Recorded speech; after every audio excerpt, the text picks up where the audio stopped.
Je m'appelle Dorian Ellison, mais ce soir-là, je n'étais pas seulement Dorian, j'étais son étrange cousin. Les mots d'Isla, pas les miens, elle les avait dit avec un petit air anodin, comme si c'était une petite blague inoffensive, mais la façon dont ses amis pas ses collègues riaient, m'a tout dit sur la salle. J'étais entré. J'avais payé la moitié du traiteur, les compositions florales, les cocktails signatures raffinés qu'Isla avait insisté pour rendre la soirée mémorable pour elle, peut-être pour moi. J'étais le compagnon de route, celui qu'elle avait placé dans un coin avec un sourire et un signe de la main dédaigneux. Oh, c'est juste mon cousin. Il est un peu excentrique de l'Ouest. Je ne l'ai pas corrigé, je n'ai pas esquissé un sourire ni fait semblant de rire. Je suis resté là, un verre de pétillant à la main, et j'ai regardé Isla se déplacer dans la pièce comme un artiste de scène. Elle excellait dans ce domaine, charmante, un regard magnétique, brillant d'un intérêt artificiel, tandis qu'elle posait des questions sur les projets et les objectifs trimestriels dans le dernier sac de créateur. Cela lui parlait vraiment. Elle cultivait cette foule, soigneusement, triée sur le volet, comme elle le faisait toujours, jusqu'à ce que quelqu'un, un jeune cadre enthousiaste avec une montre de luxe et un large sourire, demande « Alors, comment vous appelez-vous déjà, et que faites-vous dans votre métier ?» Je sentais le regard d'Isla sur moi avant même de tourner la tête. Son regard était perçant, plein d'attente, presque suppliant. « N'en dites pas trop. » Ce regard disait « Ne me faites pas honte. » Je me suis éclairci la gorge et j'ai laissé ma voix porter juste assez pour atteindre le petit cercle autour de moi. « Ellison, ai-je dit. Dorian Ellison. » Le nom a atterri comme une étincelle sur l'herbe sèche. Un silence, une ondulation. J'ai vu le patron de Bertrand Wexley, l'homme qu'elle avait pratiquement côtoyé à chaque dîner, se figer au milieu d'un verre. Ses yeux se sont écarquillés. Il a essayé de le cacher, mais j'avais vu assez de salles de réunion pour y lire de la panique. Ellison. Il a répété à voix basse, comme s'il testait un souvenir, comme dans la dynamique d'Ellison. Le silence qui a suivi était tranchant, comme un couteau, le genre de silence qui fait craquer les masques. Je n'ai pas souri, je n'ai pas cligné des yeux ni hoché la tête, comme si tout cela n'était qu'un spectacle. J'ai juste croisé son regard et dit « oui ». Et à cet instant, je n'étais plus le cousin étrange d'Isla. Je n'étais plus l'homme dans le coin. J'étais le nom que tout le monde dans cette pièce reconnaissait, même s'il ne savait pas que c'était moi. La main de Wexley tremblait autour de son verre. J'ai vu Juliane Val, la directrice marketing au profil LinkedIn parfaitement soigné, jeter un coup d'œil à son téléphone, sans doute en train de lire les dernières rumeurs d'acquisition. Greg Morurel, le vice-président des opérations, qui m'avait un jour surnommé le partenaire silencieux d'Isla en jogging, a cligné des yeux comme s'il avait mal interprété le monde et Isla. Son sourire a vacillé. Sa voix, si assurée une seconde plus tôt, vacillait comme une bougie dans la brise. Elle s'approcha, comme pour reprendre le fil du récit. « Oh, Dorian, je ne savais pas que tu avais rencontré Bertrand. » Son ton était empreint d'une joie trop vive. J'entendais presque les rouages tourner dans sa tête, cette course effrénée pour limiter les dégâts. Je me tournai vers elle, lentement et avec mesure. « Non, dis-je, nous ne nous sommes pas rencontrés officiellement. » Je laissai le silence s'installer suffisamment longtemps pour qu'elle entende le regard calme qu'elle avait tenté de façonner dans chaque pièce. Wexley s'éclaircit la gorge, la voix tremblante. Ellison Dynamics est la société mère d'eux. Il s'interrompit, comme s'il avait réalisé trop tard qu'il avait parlé à voix haute. Je ne ressentais pas le silence pour lui. Laisse la pièce faire ça. Laisse le poids de mon nom et de ce qu'il signifiait s'installer dans chaque recoin de l'espace qu'elle avait autrefois dominé si facilement. Les lèvres d'Isla se pincèrent. Je pouvais voir la panique dans ses yeux, la même panique que j'avais vue dans les salles de conseil à travers le pays. Quand l'homme silencieux dans le coin s'est avéré être celui qui avait la signature finale, je n'ai pas eu besoin d'élever la voix, pas besoin d'exhiber mes références ou de laisser tomber les chiffres du chiffre d'affaires. J'avais passé toute ma vie à construire Ellison Dynamics sur la fondation d'être sous-estimé, sur le fait d'être l'homme que personne n'a vu venir avant qu'il ne soit trop tard. Et ce soir-là, à la fête soigneusement organisée par Isla, j'avais fini de jouer le rôle qu'elle avait écrit pour moi. J'ai senti le changement dans l'air, un léger frisson, alors que les rires se transformaient en questions, que les questions se transformaient en silence, que le silence se transformait en quelque chose de complètement différent. Quelques personnes se sont rapprochées, les yeux grands ouverts, les verres grands ouverts, oubliés. J'ai croisé le regard d'Isla, calme, posé, pour la première fois ce soir-là. Elle avait l'air petite, elle essayait de retrouver une voix aiguë et tendue. Eh bien, Dorian a toujours été un peu un mystère. Je ne l'ai pas laissé finir. Pas un mystère, dis-je, juste un homme qui sait quand parler. Et là-dessus, je bus une gorgée de mon verre. Pas de toast, pas de feu d'artifice, pas de départ théâtral, juste une gorgée, calme et silencieuse, tandis que la salle essayait de comprendre dans quelle histoire il venait d'entrer. Le rire d'Isla ne revint jamais dans la salle, pas comme avant. Et moi? Je laissais le silence parler pour moi. Pour une fois, ça ne me dérangeait pas d'être le centre de l'attention. Isla aimait toujours me minimiser, surtout dans les pièces qu'elle voulait dominer. Elle maîtrisait l'art du rire juste, l'inclinaison de la tête, les yeux qui pétillaient au bon moment. J'avais tout vu depuis la coulisse, apprenant le rythme de son théâtre social, la façon dont elle tenait son verre de vin comme un sceptre, chaque geste délibéré, chaque mot, soigneusement choisi pour l'effet recherché. C'était une artiste née, une femme qui pouvait conquérir une salle d'un seul sourcil levé. Je l'ai admirée autrefois. Il fut un temps où je me contentais d'être l'homme de l'ombre, le partenaire discret, celui qui veillait à ce que les factures soient payées et que les fondations soient stables pendant qu'elle planait sur ses ailes soigneusement construites. Je voulais qu'elle brille. Je voulais la voir éblouir le monde avec son dynamisme inébranlable. Mais quelque part en chemin, elle a cessé de me laisser à ses côtés et a commencé à m'utiliser comme un élément du décor. Je l'ai vue ce soir-là plus clairement que je ne me serais jamais permis de l'admettre. Elle a ri trop fort à une blague sur son cousin excentrique, puis m'a adressé ce sourire qui disait « Joue avec un masque, une performance ». J'ai pris une autre gorgée de mon verre et j'ai laissé l'effervescence se déposer sur ma langue, gardant mon propre sourire poli, discret, décoratif. Elle me voulait là comme un accessoire, sûr, sans impression, peu susceptible de la surpasser dans une pièce où elle voulait que tous les projecteurs soient braqués sur elle. Je n'étais pas le genre d'impressionnant qu'Isla attendait, trop discret, trop prudent, trop performant d'une manière qu'elle ne savait pas mettre en valeur. Mes victoires n'étaient pas de celles qu'on pouvait accrocher sur un tableau de visualisation ou dont on pouvait se vanter. Elles se présentaient sous forme de contrats signés à huis clos et de technologies qui changeaient des vies d'une manière qu'elle n'avait jamais osé comprendre. Elle aimait le succès lorsqu'il s'accompagnait d'un projecteur, d'une lumière sur laquelle elle pouvait se projeter.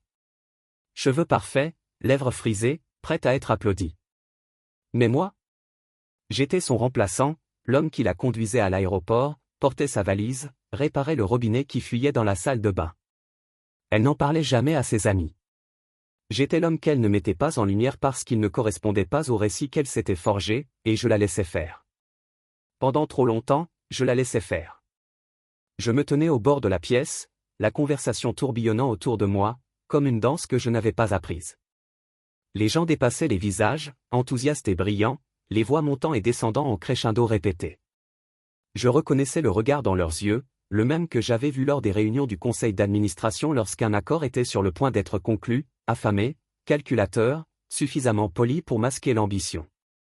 J'ai capté le regard d'Isla de l'autre côté de la pièce tandis qu'elle charmait un groupe d'hommes en costume sur mesure. Elle appuya sa main sur la manche de la veste d'un homme, un rire haut et doux. Son regard a trouvé le mien pendant une demi-seconde, juste assez longtemps pour que je voie l'étincelle de malaise, le scintillement d'incertitude. Peut-être avait-elle senti le changement dans l'air après la question de Wexley, la façon dont la salle avait changé une fois que mon nom de famille avait touché le sol. Comme une allumette tombée, elle se retourna vers son public, adoucissant son expression en quelque chose de chaleureux et invitant.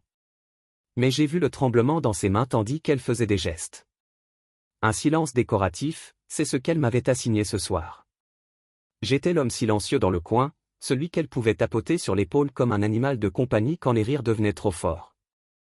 Je l'avais déjà ressenti lors de dîners, de conférences, de vacances en famille, où mon rôle était de combler les lacunes, de combler les vides entre ces lignes pour que son histoire puisse briller. Je la laissais faire. Je l'ai laissé faire parce que je pensais que c'était de l'amour, parce que je pensais que la soutenir signifiait rester modeste. Mais à cet instant, alors que la fête continuait autour de moi et que l'ombre de mon nom s'étendait à chaque conversation, j'ai réalisé à quel point j'avais renoncé à rester silencieux. Le rire de Wexley était devenu nerveux, sa voix tendue alors qu'il essayait de ramener la conversation à quelque chose de sûr. Mais il était impossible de remettre ce génie dans la bouteille. Le nom était là, le pouvoir avait changé et même les cadres raffinés présents dans la pièce ne pouvaient ignorer la finesse de son ton. Greg Morurel a essayé de sauver l'ambiance en racontant une blague sans conviction sur le fait d'être parmi la royauté de la technologie. Elle est tombée à plat. Personne n'a ri.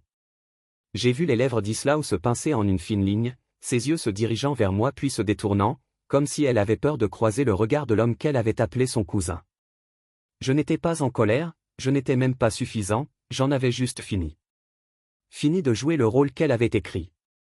Fini le silence décoratif qui laissait son monologue sans réponse. Fini d'être l'homme.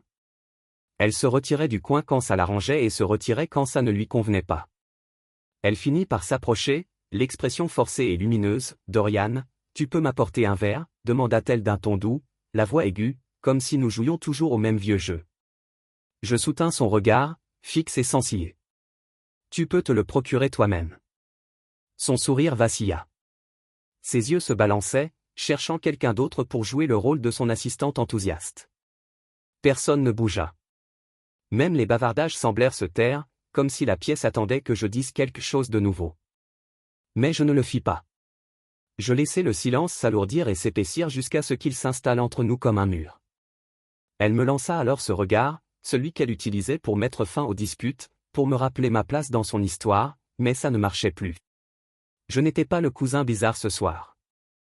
Je n'étais pas l'homme qu'elle avait fait petit pour se sentir grand. J'étais Dorian Ellison, l'homme qui avait passé des années à construire quelque chose qu'elle n'avait jamais pris la peine de demander, l'homme qui l'avait regardé organiser un monde qui ne pouvait pas contenir la vérité de qui j'étais. Et dans cette pièce, entouré de sa perfection organisée, j'ai réalisé que j'avais passé trop de temps à la laisser me façonner en quelque chose. La fête battait son plein, parfaitement organisée par Islao, jusqu'aux compositions florales assorties aux serviettes en lin, à la douce musique de fond qui passait sans problème d'une playlist d'entreprises acceptable à l'autre, et à la liste d'invités organisés qui faisait d'elle le centre de chaque conversation. J'ai regardé tout cela se dérouler comme une pièce de théâtre bien répétée, chaque acteur frappant sa cible, chaque ligne soigneusement répétée. C'était la soirée d'Islao et elle l'a construite avec le même soin méticuleux qu'elle apportait à ses légendes Instagram, nettes, soignées et pleines de filtres.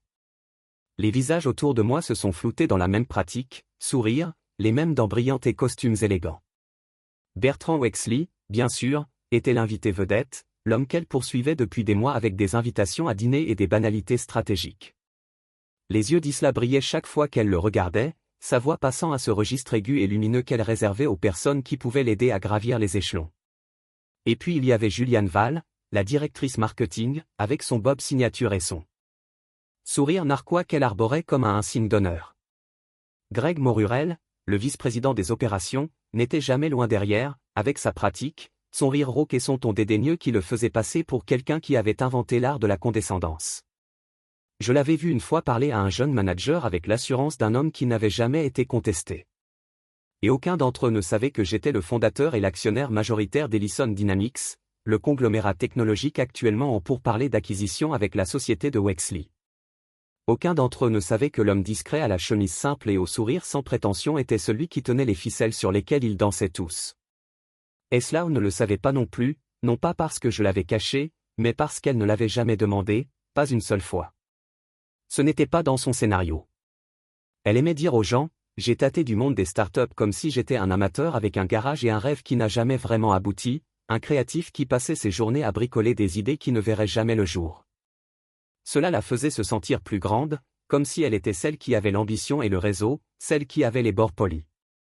Je les laissais faire. Pendant des années, je les laissais faire. Mais debout là, à regarder le verre de vin de Wexley s'arrêter en plein vol alors que le nom d'Ellison Dynamics tombait de ses lèvres, j'ai réalisé à quel point sa perfection soignée était fragile, comme de la porcelaine fine avec une fine fissure que personne ne remarque jusqu'à ce que tout se brise. J'ai vu la réalisation se dessiner sur son visage, les yeux écarquillés, le raidissement de sa posture, le tremblement subtil dans sa main alors qu'il reposait le verre sur la table. Juliane Val tourna brusquement la tête vers moi, ses yeux se plissant tandis qu'elle attrapait son téléphone. J'entendais presque la recherche Google, fondateur d'Ellison Dynamics. Le visage de Greg Morel passa d'une indifférence pratiquée à une teinte qui ressemblait à celle d'un fantôme, et les yeux d'Isla se posèrent sur moi comme une panique de cerf effrayé, traversant son visage parfaitement maquillé. Ses lèvres s'entr'ouvrirent, mais aucun son ne sortit au début. Puis elle balbutia quelque chose, une réplique qu'elle avait dû répéter un instant comme celle-ci, bien qu'elle n'ait jamais pensé devoir la dire dans la vraie vie, Dorian, toi, tu es le fondateur. Sa voix se brisa sur le dernier mot, l'illusion, se brisant morceau par morceau. Je soutins son regard avec un calme que j'avais gagné dans des salles de conseil bien plus froides que celle-ci. Oui, dis-je simplement. Je suis propriétaire de l'entreprise qui examine le pitch d'acquisition de Wexley pour le 4e trimestre. Les mots s'abattèrent comme le tonnerre, un silence se répandit dans la pièce, les rires s'éteignant comme si quelqu'un avait appuyé sur un interrupteur. Les conversations s'interrompirent, les vers à mi-phrase flottèrent intacts. Le bourdonnement des conversations polies céda la place à une attention si épaisse que je pouvais la goûter, métallique et aiguë. La main de Wexley trouva le dossier d'une chaise, ses jointures blanches. Le téléphone de Juliane était figé dans sa main, l'écran brillant des résultats de recherche. Elle n'avait pas eu le courage de lire à voix haute. La mâchoire de Greg Morel se contracta comme s'il mâchait une confession qu'il ne pouvait pas avaler. Et Isla, elle se tenait là, son visage soigneusement composé s'effondrant en temps réel. Ses yeux passèrent de moi à Wexley, puis de nouveau à moi, ses lèvres s'entr'ouvrant, comme si elle allait trouver les mots qui recolleraient son récit parfait. Mais aucun mot ne vint. Je laissai le silence s'étirer. Je voulais qu'elle la ressente, la fissure dans les fondations qu'elle avait construites si soigneusement, la vérité qui se trouvait sous les carreaux polis et les chaussures de créateur. J'ai créé Ellison Dynamics à partir d'une seule idée, un croquis au dos d'une serviette de table et un studio loué avec un robinet qui fuyait. J'ai investi chaque dollar, signé chaque contrat, traversé toutes les tempêtes jusqu'à ce que l'entreprise puisse voler de ses propres ailes, jusqu'à ce que je puisse voler de mes propres ailes. Et elle ne m'avait jamais posé de questions à ce sujet, pas une seule fois. Elle ne m'avait jamais demandé ce qui m'empêchait de dormir, à quoi ressemblaient mes rêves, ce que j'avais risqué pour bâtir l'empire dont elle ignorait même qu'elle vivait. Elle ne m'avait jamais posé la question parce que cela ne collait pas avec l'histoire qu'elle voulait raconter. Et maintenant, avec un seul nom, l'histoire s'était fissurée. J'ai vu son regard se durcir, puis le désespoir s'accrocher au bord de son masque. « Pourquoi ne me l'as-tu pas dit » a-t-elle murmuré, d'une voix si basse que moi seul pouvais l'entendre. J'ai laissé le silence lui répondre en premier. Puis j'ai tendu la main, calme et maîtrisée. « Parce que tu n'as jamais rien demandé. » Elle a cligné des yeux une fois, 2 fois, ses lèvres ont tremblé. La pièce observait toujours la tension si épaisse que je la sentais pressée contre ma peau. Elle essaya de sourire, mais son sourire sortit tordu, une courbe forcée qui n'atteignit pas ses yeux. « Nous devrions peut-être en parler plus tard, » dit-elle d'une voix claire mais creuse. J'acquiesçai lentement. Peut-être, mais je savais que l'histoire avait déjà changé, car l'homme qu'elle avait essayé de garder dans l'ombre était entré dans la lumière et les fissures dans sa perfection organisée étaient trop larges pour être réparées et, pour la première fois depuis longtemps, je ne me sentais pas comme le personnage secondaire de son récit. Je me sentais comme l'homme qui avait écrit l'histoire depuis le début. Elle n'avait simplement jamais pris la peine de lire le scénario. Je me suis alors détourné d'elle, laissant le silence me suivre comme une couronne, et j'ai réalisé que parfois la voix la plus douce dans la pièce était celle qui changeait tout. Le visage de Bertrand Wexley est devenu pâle à la seconde où il a fait le lien entre Ellison et Ellison Dynamics. Il n'a même pas essayé de cacher la nuance dans sa voix en le répétant, comme s'il testait le mot sur sa langue pour voir s'il aurait un goût différent. La glace dans son verre a cliqueté dans sa main, une minuscule percussion qui semblait trop forte.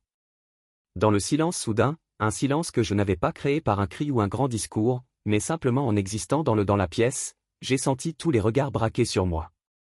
Le téléphone de Juliane Val glissa dans son sac à main, son sourire crispé, comme si elle se rappelait soudain avoir laissé la cuisinière allumée.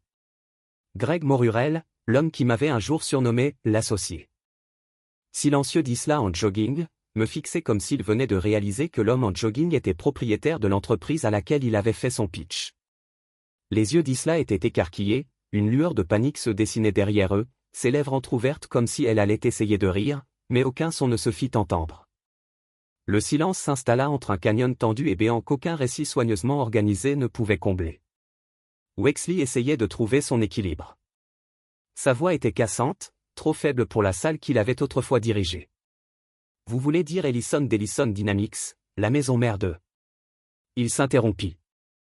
Il n'avait pas besoin de terminer. Tout le monde dans la salle avait déjà complété le vide.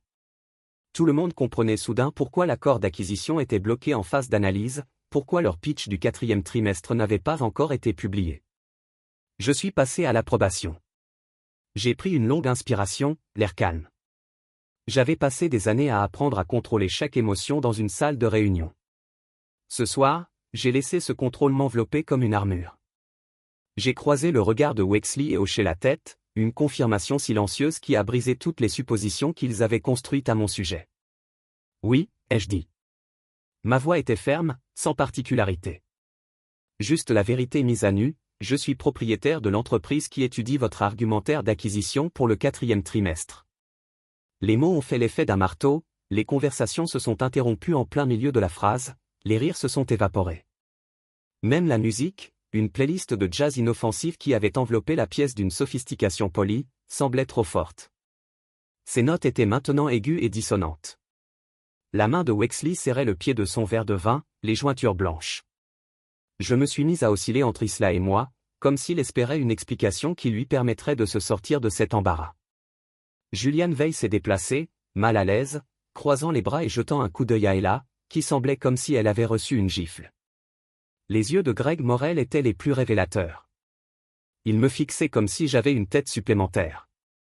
L'incrédulité se lisait sur chaque trait de son visage. Je me demandais combien de fois il m'avait congédié lors de dîners ou d'événements d'entreprise, se contentant de me traiter comme l'homme à la périphérie de son monde. Maintenant, il ne pouvait plus détourner le regard. Isla s'avança, la voix tremblante mais essayant de retrouver son tranchant. « Dorian, toi, tu n'as jamais rien dit. » Je la coupai d'un regard, juste un regard, et les mots moururent dans sa gorge. Elle construisait son monde sur des détails soigneusement choisis, sur le contrôle du flux d'informations, afin de toujours être la star du récit qu'elle écrivait. Mais ce soir, ce récit. Je la regardais lutter et je me demandais combien de fois elle m'avait regardé et avait décidé que je pouvais l'ignorer. Combien de fois elle avait choisi de tamiser ma lumière pour que la sienne brille davantage. Je n'avais pas besoin de dire tout cela. Je n'avais pas besoin d'élever la voix ni de jubiler. La vérité était plus forte. Plus que n'importe quelle accusation. Wexley s'éclaircit la gorge. Sa voix, J'aurais aimé que tu nous le dises plus tôt. J'inclinai légèrement la tête et arquai un sourcil. Personne ne posa la question. Les mots restèrent là, simples et tranchants, déchirant la pièce comme un scalpel. Greg Morrell ouvrit la bouche, mais aucun son ne sortit. Julian Val tripota son téléphone.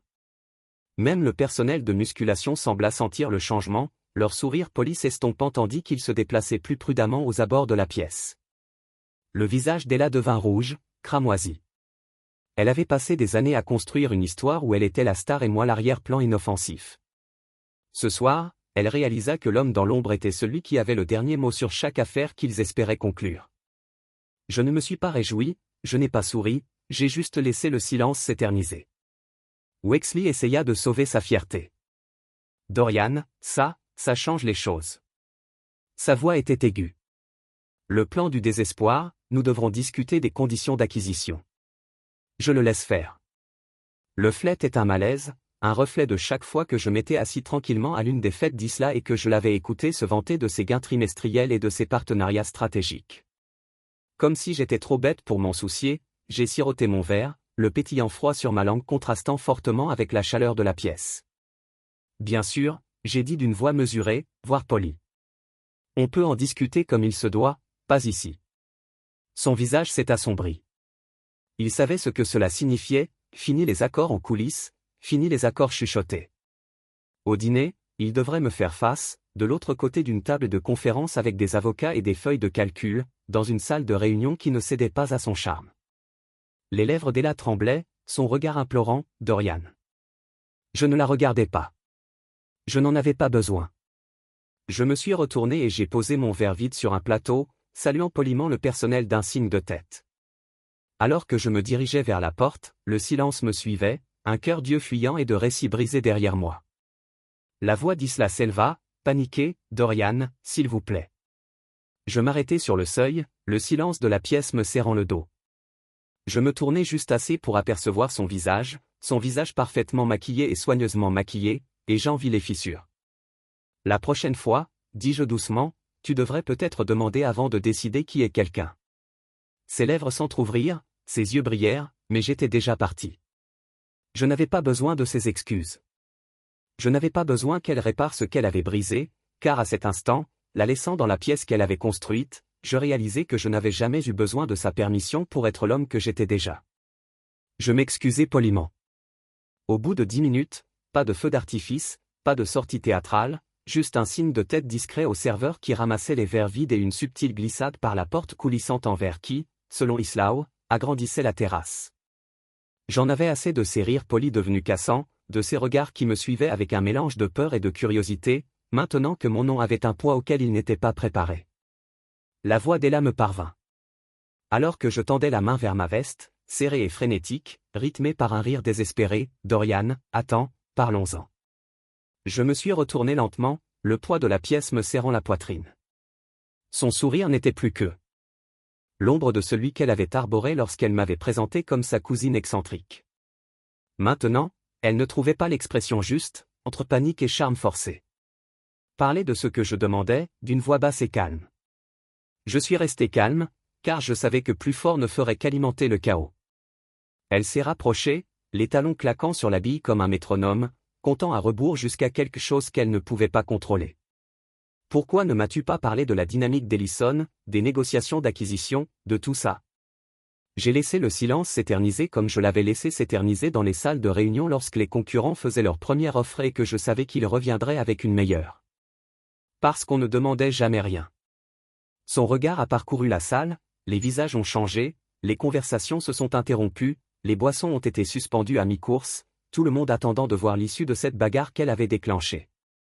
Je voyais Wexley faire semblant de lire un texto, Julian Val faire semblant de ne pas m'écouter aux portes, Greg Morurel faire semblant de ne jamais s'être moqué de moi en face. Dorian, ce n'est pas le moment, siffla-t-elle. Je me suis précipité vers son patron et ses collègues. C'est exactement le moment que je lui ai dit, d'une voix calme mais ferme. Tu as choisi ce moment en décidant de m'appeler ton étrange cousin. Tu as choisi ce moment. Elle cligna des yeux, le mascara collé à ses larmes. Elle ne voulait pas les laisser couler. Ses lèvres tremblaient. C'était une blague, Dorian, j'essayais juste de me faire discret. J'ai terminé pour elle. Elle a tressailli comme si je l'avais frappée. J'ai ressenti une douleur de culpabilité, un vieux réflexe de l'époque où je la laissais façonner mon récit pour la mettre à l'aise. Mais la douleur s'est estompée, Dorian. Elle a réessayé, la voix tremblante. Tu sais, je ne voulais pas dire ça comme ça. J'étais juste ce que je suis, ai-je demandé, ressentant le poids de chaque fête, de chaque dîner, de chaque réunion d'affaires où elle m'avait mis en retrait pour briller, essayant de préserver l'intégrité de ton histoire. Fais en sorte que personne ne voie les fissures. Ses lèvres s'entr'ouvrirent, mais rien ne sortit. La salle était silencieuse, observant comme un public attendant la scène finale.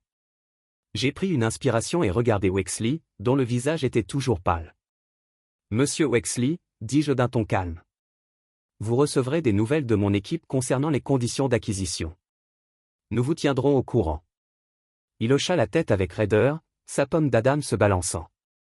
Bien sûr qu'il y était parvenu. Je me tournai vers Isla, ses yeux brillants sous les deux lumières vives. J'ai passé trop de temps à te laisser écrire mon rôle, dis-je ce soir. Je repris le stylo. Ses yeux s'écarquillèrent, une larme coulant enfin, Dorian, s'il te plaît. Mais j'avais dit ce que j'avais à dire. J'enfilai ma veste, ajustai le col et me dirigeai vers la porte. Le groupe derrière moi semblait désormais petit, comme un décor monté pour une représentation déjà terminée. Les rires s'étaient éteints, la musique semblait étrange, un léger bruit de fond qui ne correspondait pas à la tension ambiante. L'air extérieur. La nuit était fraîche, et pourtant, je laissai la porte se refermer doucement derrière moi, le clic retentissant comme un déclic.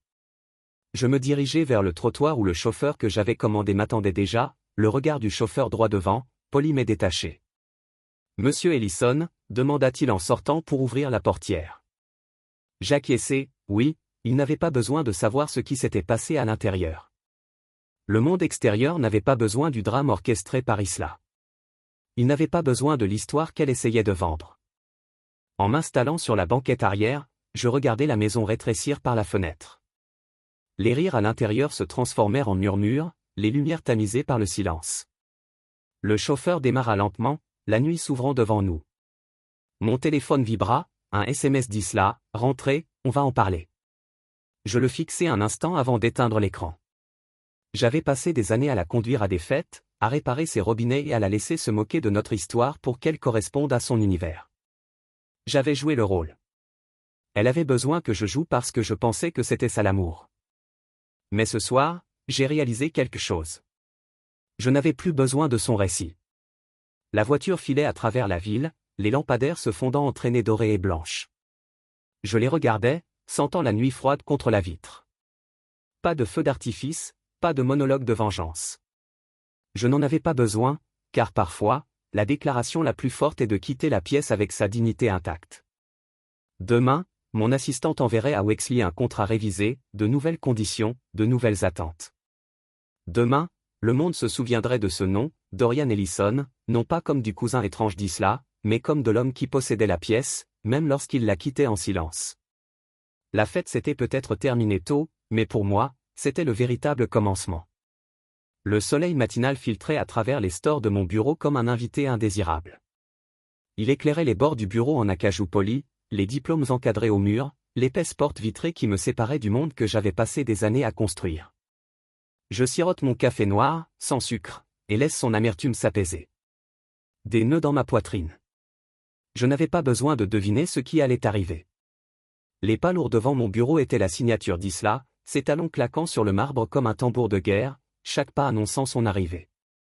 Avant même que la poignée ne tourne, j'ai pris une grande inspiration, posant la tasse avec un calme délibéré. Elle a ouvert la porte à la volée avant que je puisse lui accorder la courtoisie de frapper poliment. Ses cheveux étaient tirés en arrière trop serrés, sa mâchoire serrée, ses yeux brillants, avec un mélange de colère et de panique. Elle m'a regardé comme si j'étais un étranger. Peut-être ne m'avait-elle jamais vraiment vu. « Pourquoi ne m'as-tu pas dit à qui tu avais affaire ?» demanda-t-elle d'une voix si tranchante qu'elle couperait le verre. « Pourquoi ne m'as-tu pas parlé de l'acquisition, d'Ellison Dynamics ?» Je laissai ces mots flotter dans l'air, les regardant retomber comme de la poussière sur le bois poli entre nous. Je m'étais préparé à cette conversation, même si je ne m'attendais pas à ce qu'elle survienne si Tony avec une telle fureur. « Parce que tu ne m'as jamais rien demandé, dis-je d'un ton égal, les lèvres entr'ouvertes, les yeux écarquillés. C'est. Elle secoua la tête, la frustration brisant les bords de son sang-froid. Ce n'est pas juste, Dorian. Bien sûr que j'ai demandé. Je t'ai tout le temps posé des questions sur ton travail. Tu m'as demandé comment avançaient mes petits projets. Je les corrigeais en me renversant dans mon fauteuil. Tu n'as jamais demandé ce qu'ils signifiaient, ce qu'ils construisaient, qui ils influençaient. Tu n'as jamais posé les vraies questions. Elle tressaillit, comme si je l'avais giflée. Tu m'appelles ta cousine bizarre, dis-je en laissant ma voix s'adoucir. Tu m'as mise en arrière-plan pour pouvoir te tenir dans la lumière. C'est l'histoire que tu as choisi de raconter. Ses mains se serrèrent en poing à ses côtés. C'était une blague, Dorian. Pour eux, ce n'était pas le cas. Je l'ai interrompu. Pour eux, c'était une permission de me traiter comme une arrière-pensée, et tu leur as donné cette permission. Chaque fois que tu t'es moqué de moi, chaque fois que tu leur as laissé croire que j'étais petit. Tu leur as donné ce pouvoir. Elle me fixait, les larmes aux yeux, mais elle ne les laissait pas couler. Isla était trop forte ou trop fière pour ça. Je pensais que nous formions une équipe, murmura-t-elle. J'ai failli rire, presque, mais le son s'est éteint dans ma poitrine. Nous l'étions, dis-je, jusqu'à ce que tu décides que tu n'avais plus besoin d'un partenaire. Jusqu'à ce que ma présence ne corresponde plus à ton récit, jusqu'à ce que la vérité menace l'histoire que tu avais construite, elle a reculé d'un pas, comme si la distance pouvait la protéger du poids de mes mots. Dorian, je voulais juste réussir. Je voulais juste que nous soyons tous les deux à la hauteur de ce que je demandais, ma voix, calme, chaque mot, délibéré, briller, être puissant. Tu voulais ce pouvoir pour toi, Isla. Je l'ai vu dans la façon dont tu m'as présenté, ta façon de rire. Tu voulais être la star et je t'ai laissé faire. Pendant des années, je t'ai laissé faire. Les larmes sont alors venues, incontrôlables, traçant des lignes noires à travers son maquillage. Elle a essayé de les essuyer, mais elles continuaient de couler, comme les fissures dans l'histoire qu'elle se racontait depuis trop longtemps. Elle s'est effondrée sur la chaise en face de moi, les mains tremblantes. Je ne savais pas, a-t-elle murmuré. Je ne savais pas. C'était toi qui étais dans la pièce. J'ai penché la tête pour l'observer. C'est ça le problème. J'ai dit que tu ne voulais jamais savoir. Elle a levé les yeux cerclés de rouge. Je le sais maintenant. Elle a dit, s'il te plaît, Dorian, arrangeons ça. On peut parler à Wexley ensemble, on peut. J'ai levé une main, la coupant. Non, ai-je dit doucement, c'est à moi de m'en occuper. Ça l'a toujours été. Elle a cligné des yeux, mais tu m'as présenté comme ta cousine bizarre. J'ai dit d'une voix aussi ferme que le jour où j'ai signé les papiers qui ont fondé Ellison Dynamics de toutes pièces. Tu pensais être en sécurité parce que je ne pensais pas pouvoir changer de chambre. Elle secoua la tête, les larmes coulant plus vite. Je suis désolé, murmura-t-elle. Je ne parlais pas d'Isla. J'ai prononcé mon dernier mot, je ne suis pas en colère, je n'ai même plus mal. Je viens de terminer le rôle que tu m'as écrit. Ses épaules s'affaissèrent. Elle paraissait si petite, si fragile, bien loin de la femme qui régnait autrefois sur chaque pièce où elle entrait. Je suis toujours ton mari, dit-elle d'une voix tremblante. Ça ne compte-t-il pas pour quelque chose? Je laissai le silence s'étirer, un silence qui disait tout. Je ne trouvais pas les mots. J'aurais dû. J'ai murmuré, mais tu leur as appris à ne pas me voir, et maintenant tu apprends ce qui arrive quand ils me voient enfin. Ses lèvres s'entr'ouvrirent, mais aucun mot ne sortit. Je restai debout, ajustant mes boutons de manchette, un petit geste qui me rappela qui j'étais, l'homme qui avait bâti un empire, l'homme qui avait appris à laisser le silence parler plus fort que n'importe quelle excuse. Elle ne me suivit pas cette fois. Elle resta assise sur la chaise, les yeux rivés au sol, son monde s'écroulant autour d'elle. Je m'arrêtai à la porte, la main sur la poignée. « Qui est dans la pièce maintenant, Isla » demandai-je, ne m'attendant pas à une réponse. Réponse. Je suis sorti avant qu'elle ne puisse me donner une réponse. La porte du bureau s'est refermée derrière moi avec un léger claquement, une douce conclusion qui ressemblait à une conclusion. Le soleil à travers les stores semblait plus brillant, l'air plus pur. Je n'étais plus son étrange cousin, j'étais Dorian Ellison et, pour la première fois depuis des années, je n'avais plus peur de m'approprier chaque recoin de la pièce. Après ce matin-là, Isla a rapidement changé de cap, elle s'était toujours vite adaptée, s'était repositionnée, avait recadré le récit lorsque la lumière se déplaçait. Je l'avais vu faire des centaines de fois avec ses collègues, ses amis, et même sa famille, atténuer une vérité confuse par un sourire bien placé ou des excuses flatteuses. Mais cette fois, elle n'avait plus le même pouvoir. Elle avait perdu le fil et elle le savait.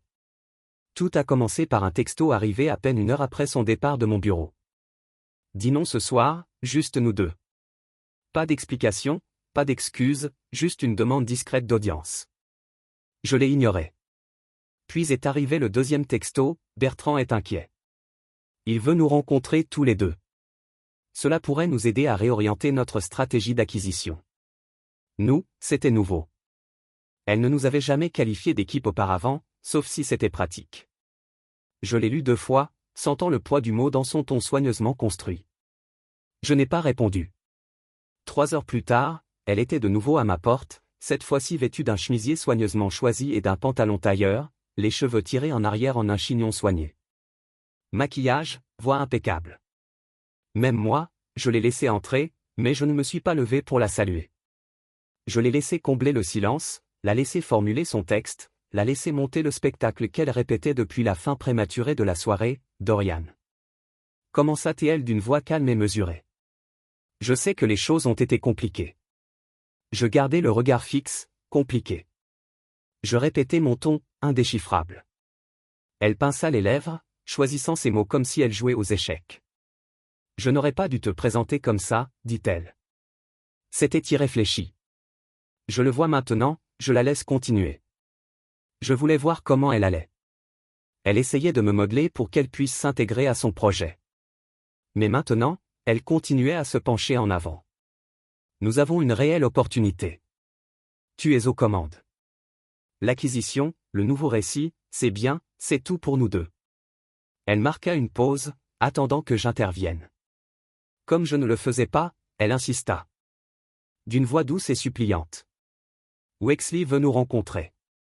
Il s'inquiète de l'image, de l'impact que cela pourrait avoir sur la fusion. Mais ensemble, répétai-je, sentant le mot « twist » dans ma bouche. Tu veux dire, maintenant que tu sais qui je suis, maintenant que tu sais ce que je vaux. Ses yeux s'écarquillèrent, mais elle ne broncha pas. Elle avait toujours été douée pour jouer les victimes quand ça l'arrangeait. Dorian, ce n'est pas comme ça. Elle dit, j'ai toujours cru en toi. Je n'ai juste pas fait ce que j'ai demandé. Ma voix était basse, il ne me voyait pas, ne voulait pas me voir, pensait que tu n'avais pas besoin de moi. Jusqu'à ce que je sois à nouveau utile à ton récit. Elle tendit la main par-dessus le bureau, les doigts tremblants.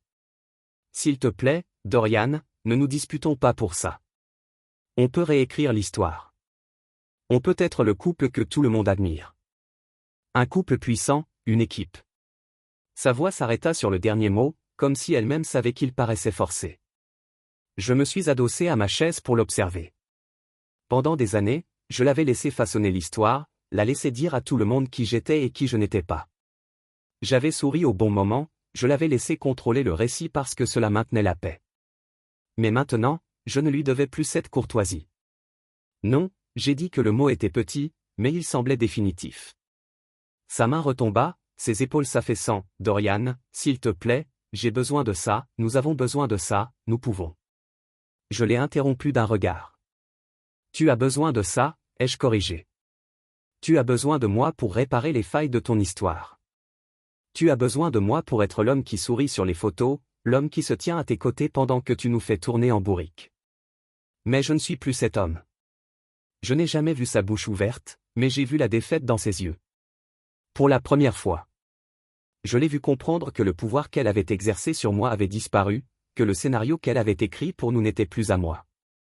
Elle cligna des yeux, les larmes au coin de ses yeux. Je suis désolée, murmura-t-elle. Je ne voulais pas. Peu importe ce que tu voulais dire, dis-je. Ce qui compte, c'est ce que tu as fait, et maintenant, ce que je choisis de faire ensuite, c'est ce qui compte. Ses larmes coulèrent alors, silencieuses et lentes. Qu'est-ce que tu vas faire ? Demanda-t-elle d'une voix tremblante. Je restai debout à lisser le devant de ma chemise. Je vais écrire mon propre chapitre, dis-je, et tu pourras écrire le tien. Ses lèvres s'entr'ouvrirent comme si elle allait protester, mais je ne lui en laissai pas l'occasion. Je suis occupé à finir mon histoire maintenant, dis-je d'une voix calme et ferme, et je n'ai pas de place pour les révisions que tu essaies de faire. Elle déglutit difficilement, le visage pâle. Dorian, s'il te plaît. Mais je m'étais déjà détourné. Je me suis dirigé vers la fenêtre, laissant le soleil me réchauffer le visage. Dehors, la ville bourdonnait de vie, voitures en mouvement, gens marchand, affaires conclues, histoire qui se dévoilait. J'avais passé trop de temps à laisser Islao façonner ma place dans le monde, trop de temps à la laisser décider de ma place dans son récit soigneusement élaboré. Plus maintenant. Derrière moi, la voix d'Isla se brisa. Dorian, que diront les gens de moi? Je ne me suis pas retourné. Ils diront ce qu'ils veulent. J'ai dit doucement et je les laisserai faire, car leurs mots ne changent pas qui je suis. Elle a laissé échapper un petit sanglot, mais je n'ai pas bougé. Je n'en avais pas besoin, car à cet instant, je savais que la seule histoire qui comptait était celle que j'écrivais enfin pour moi-même, et je ne la laisserai plus jamais, ni elle ni personne d'autre, tenir la plume. Il n'a pas fallu longtemps pour que la presse ait vent du changement chez Wexley. Je m'attendais à ce que les journalistes qui couvraient les sujets technologiques et financiers soient des requins en costume sur mesure, toujours prêts à bondir sur la piste d'un nouveau drame. Mais je ne m'attendais pas à la rapidité avec laquelle mon nom ferait la une des journaux. Tout a commencé par une déclaration du cabinet Wexley, soigneusement formulée, comme s'ils avaient passé la nuit avec des avocats à peaufiner chaque syllabe. Le réalignement stratégique de la direction de Wexley & Company garantit un avenir de croissance durable. Traduction. Ils ont été pris au dépourvu et se démenaient maintenant. La presse l'a repris comme un flambeau. Mon nom, Dorian Ellison, est apparu aux côtés d'expressions comme actionnaire inattendu, fondateur fantôme et l'homme qui a changé la donne. Certains articles m'ont qualifié de faiseur de roi discret, d'autres ont puisé dans de vieilles interviews de mes débuts chez Ellison Dynamics, reconstituant une histoire que je n'avais jamais pris la peine de raconter.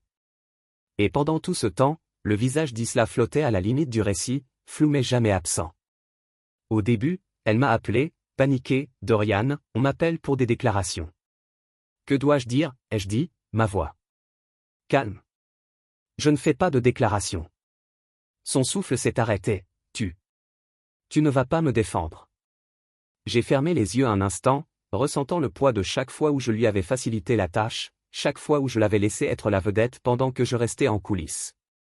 Non, j'ai dit que je ne le ferais pas. Le téléphone est resté silencieux. Une semaine plus tard, la conférence de presse arriva.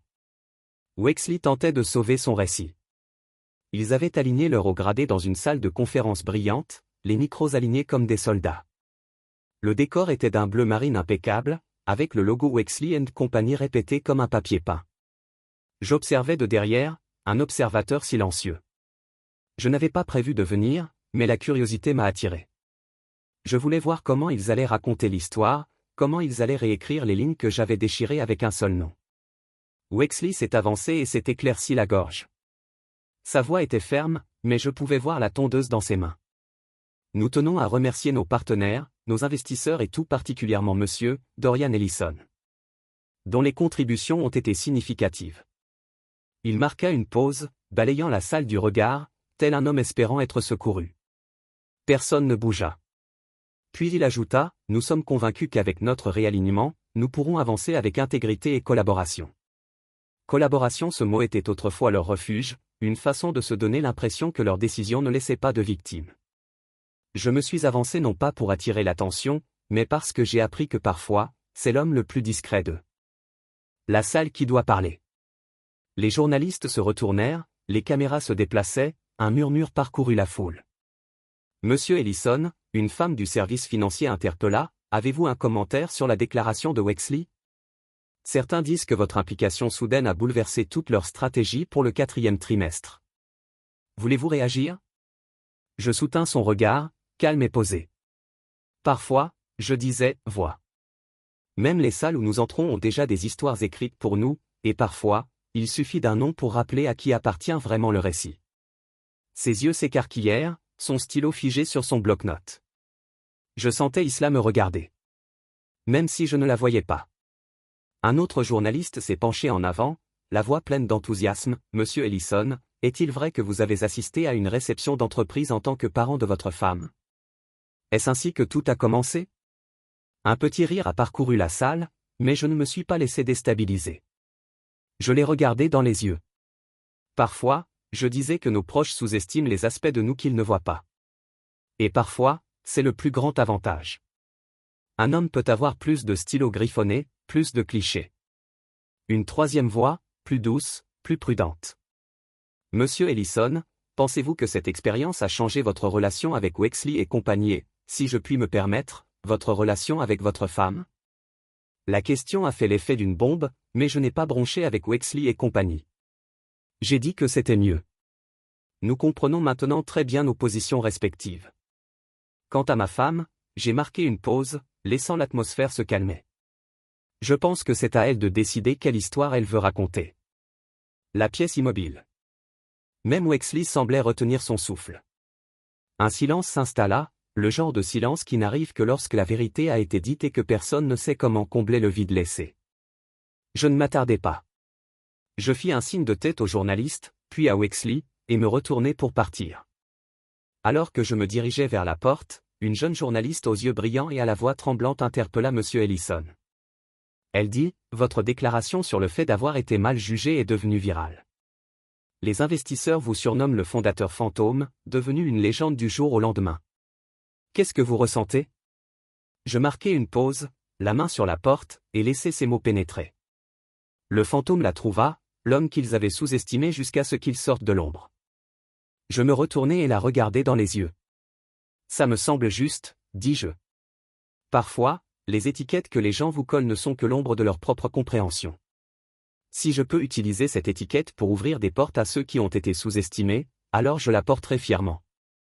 La salle a explosé sous un déluge de questions, mais je ne suis pas resté pour y répondre. Dehors, le soleil me réchauffait le visage, une brise fraîche chassant les dernières tensions de mes épaules. Isla verrait les gros titres. Elle entendrait les extraits sonores. Elle saurait que l'homme qu'elle avait essayé de faire taire était désormais le nom que tout le monde voulait connaître.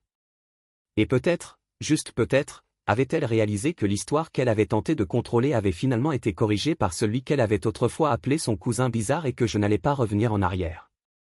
Le lendemain matin de la conférence de presse, je me suis réveillé avec une série de notifications qui illuminaient mon téléphone comme un stroboscope. Mon nom était partout, blog technologique, revue financière, même les médias grand public qui ne savaient normalement pas écrire Ellison Dynamics, me surnommaient le fondateur fantôme qui faisait trembler la salle de conseil. J'étais devenu l'homme derrière le rideau sauf que maintenant, le rideau avait disparu. Et chaque caméra voulait un morceau de mon visage. Je ne m'en étais jamais soucié. J'ai créé Ellison Dynamics à partir d'un vieil ordinateur portable Dell et d'une cafetière d'occasion dans un studio. J'avais écrit du code à 3 heures du matin, j'avais fait des pitchs à des investisseurs qui me regardaient comme si je leur faisais perdre leur temps. Chaque ligne de code, chaque fin de soirée, chaque contrat signé était un morceau de moi, et c'était ça, le rôle. Isla n'a jamais vu les fondations dont elle s'était moquée. Chaque fois qu'elle me traitait d'excentrique, elle avait toujours préféré sa version de moi, le type en jogging avec des taches de café sur sa chemise. Elle pensait que c'était sûr, quelqu'un qu'elle pouvait mettre dans un coin, quelqu'un qu'elle pouvait présenter comme inoffensif. Mais maintenant, avec le monde entier qui m'appelait et les investisseurs qui voulaient savoir ce qu'Ellison Dynamics allait faire ensuite, son scénario était en lambeaux. C'est un jeudi que j'ai eu l'idée de l'initiative de la branche excentrique. J'étais assis à mon bureau, une tasse de café noir refroidissant près de mon coude, regardant les emails affluer comme une marée. J'avais aucune intention de répondre. Certains étaient d'anciens amis d'université qui me félicitaient et se souvenaient soudain de m'avoir connu à l'époque. D'autres étaient des PDG et des investisseurs en capital risque opportunistes cherchant à tirer profit du nouveau titre. Mais un courriel m'est resté en mémoire. Il provenait d'un jeune fondateur d'Accent Pen 22 ans, avec une petite équipe qui essayait de faire décoller un prototype de logement durable. L'objet disait, il disait que je n'étais pas assez sérieux pour être présent. Son message était un désespoir brut, accroché à chaque phrase. Il avait été ridiculisé lors d'une réunion de présentation par des hommes en costume sur mesure qui lui avaient dit qu'il ne présentait pas la bonne image. Il m'a remercié pour ma citation lors de la conférence de presse sur les étiquettes, sur le fait d'être sous-estimé. Il a dit que cela lui donnait l'impression que le problème ne venait peut-être pas de lui. Je l'ai lu 2 fois, puis une 3e. C'était le passage. Isla n'a jamais compris ce que c'était d'être traité comme un étranger à sa propre table, d'être ignoré parce que ses chaussures n'étaient pas assez cirées, parce qu'on ne parlait pas leur langue, parce qu'on. Elle ne correspondait pas au modèle qu'ils avaient tracé. Elle avait passé des années à perfectionner sa marque, mais elle n'avait jamais vu à se battre pour une place à la table. Je me suis souvenu de cette première salle de réunion où j'étais entré, où cet homme en costume m'avait demandé si j'étais le responsable informatique.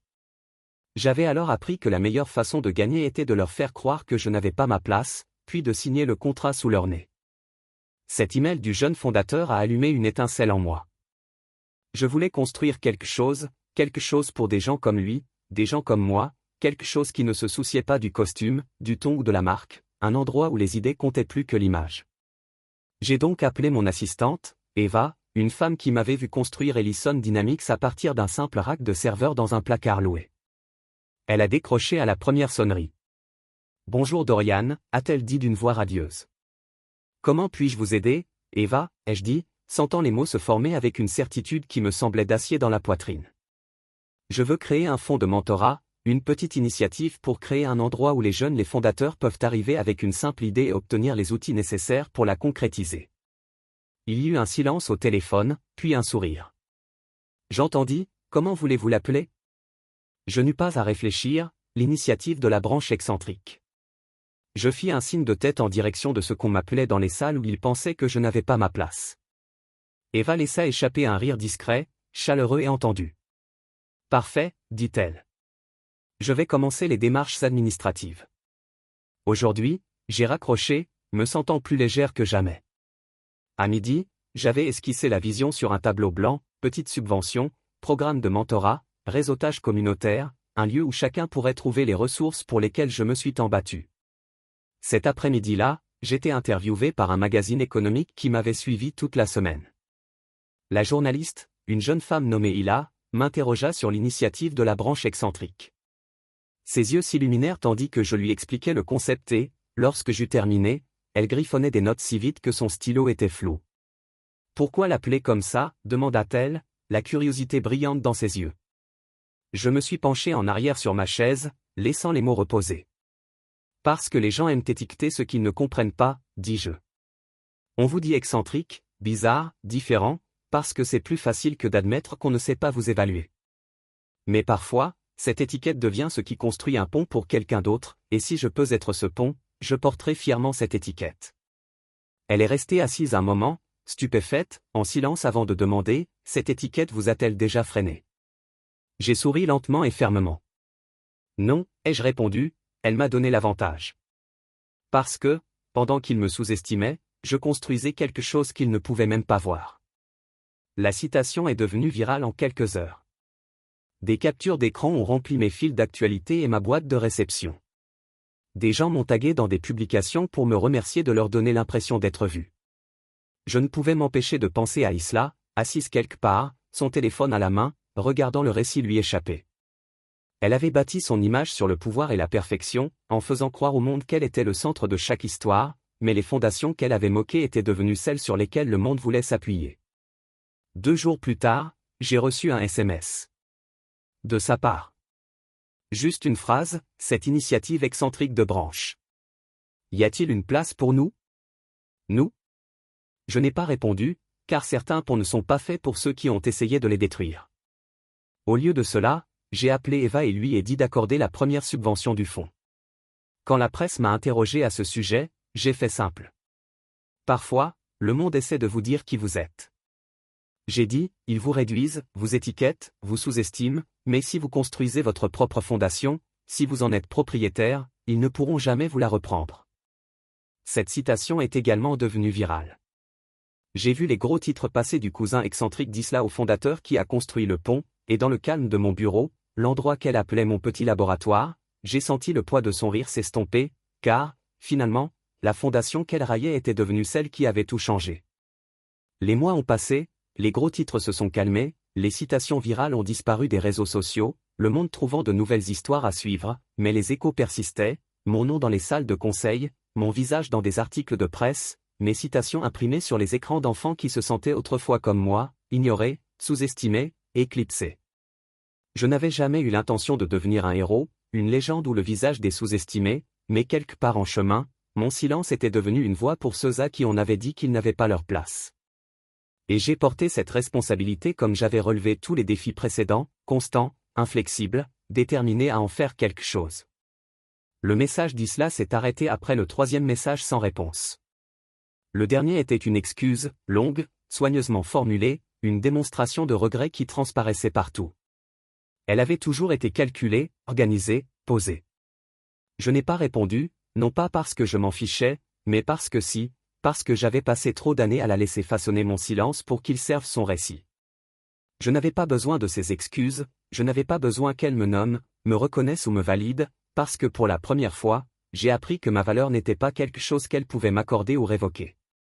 C'était un mardi matin, ciel gris, café rafraîchissant à côté de moi, le silence de la ville, un bruit blanc réconfortant.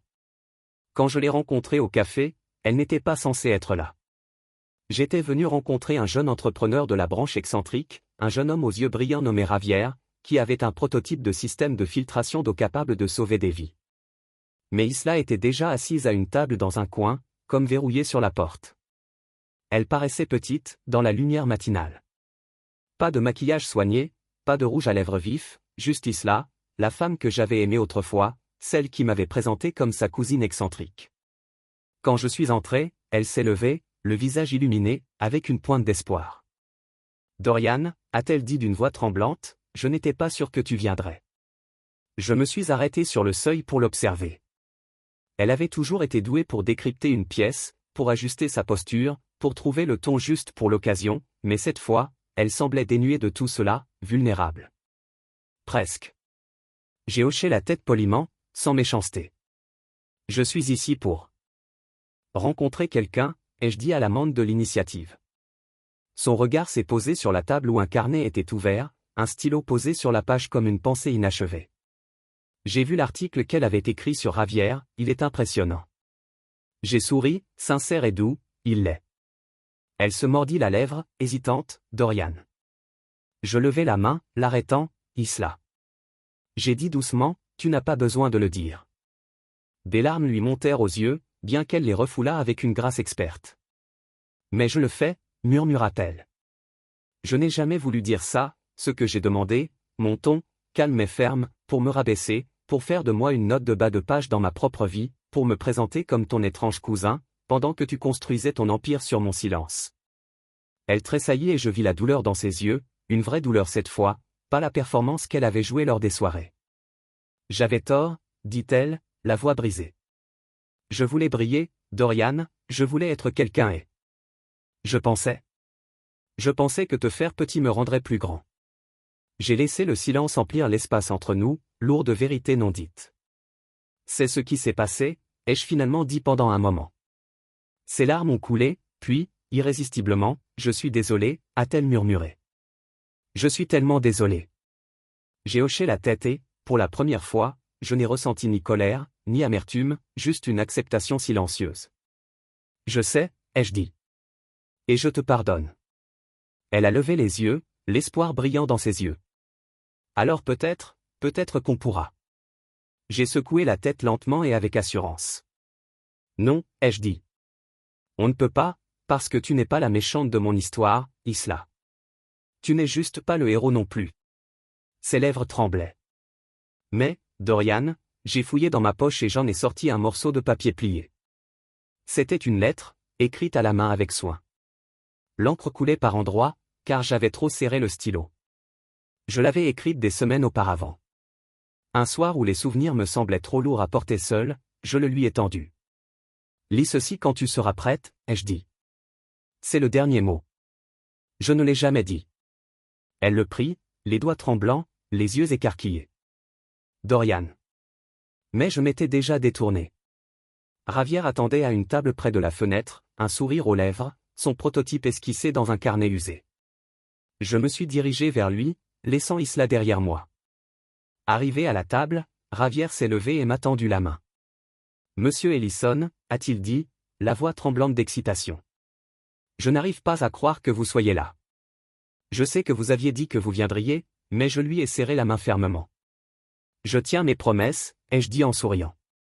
Il rayonnait, les yeux brillants. Je ne sais pas comment vous remercier, n'est-ce pas, ai-je dit en m'installant sur la chaise en face de lui. Montrez-moi juste ce que vous avez construit. Il a ouvert le carnet, les mains tremblantes. C'est un système de filtration, dit-il, la voix se stabilisant tandis qu'il parlait, portable, abordable pour les communautés qui n'ont pas accès à l'eau potable. Je sais que ce n'est pas Tapa accent grave l'œil, mais ça. Je me suis penché en avant, les yeux rivés sur les siens. Mais c'est nécessaire, dis-je, et c'est ce qui compte. Tandis qu'il m'expliquait les détails, j'ai senti une paix m'envahir, une fierté tranquille pour le pont que je construisais, pour les fondations que j'avais posées, pas seulement pour moi mais pour lui et pour chaque enfant à qui on avait dit qu'il était trop petit, trop différent, trop excentrique. Derrière moi, Isla était assise seule, la lettre à la main, ses larmes silencieuses et invisibles pour le reste du monde. Elle avait toujours été douée pour les histoires, pour raconter des histoires, mais cette fois, l'histoire était la mienne et le dernier mot que je n'ai jamais dit était écrit dans le silence que je m'étais attribué, car certaines victoires ne se font pas avec de grands discours ou des citations virales. Certaines se font dans des moments de calme, dans la reconstruction progressive d'une vie selon ses propres conditions. Et dans ce café, avec le prototype de Javier entre nous, je savais que j'avais déjà gagné.